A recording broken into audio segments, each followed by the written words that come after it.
My name is Sharon Garvin, and this is my example current event for the Marketplace Insights and Innovations course at Wayne State College for the fall 2012 semester. The name of my article is Tax Break Near's End for Online Shoppers, and it appeared in the Wall Street Journal on July 16, 2012. It's an election year, so a lot of members of both of the political parties are not wanting to talk about taxes, and yet the federal government deficit is so huge, meaning that the federal government can't send much money out to the states to help them pay for all the obligations they have. So this article says that when all the governors got together this summer, the talk turned to state sales taxes on online sales.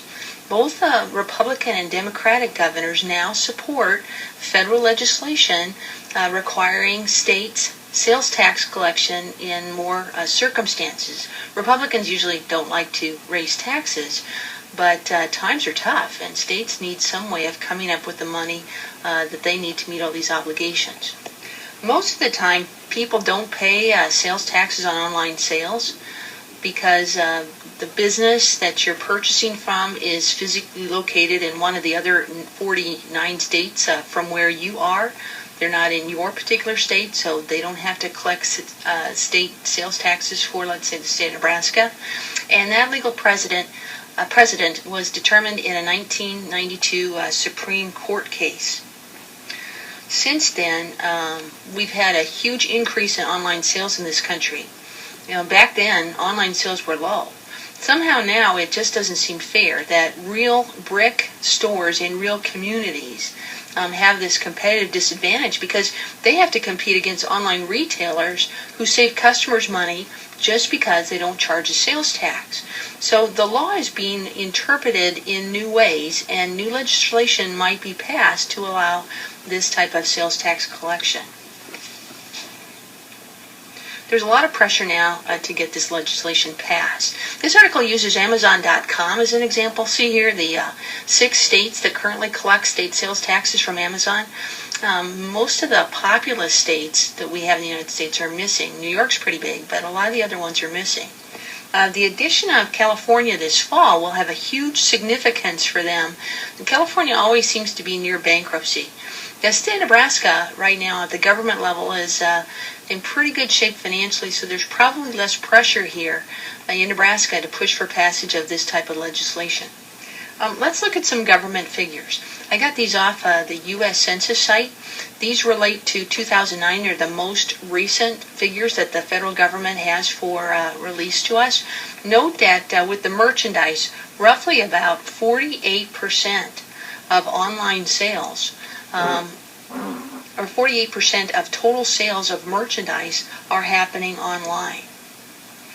Let's look at some of the other figures. Roughly about 76% of books and magazine sales occur online. About 74.9% of sales of clothing and clothing accessories happen online. About 80% of sales of electronics and appliances happen online. Again, this is a big deal. Online sales are a huge part of our culture. Let's look at some of the 2012 expectations.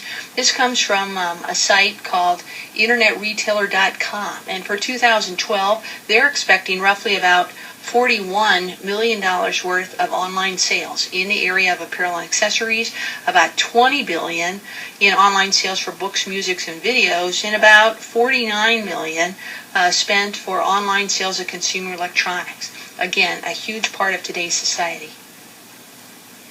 So how does this fit in with our particular class? Our textbook does have a chapter that deals with emerging technologies. That's chapter 16.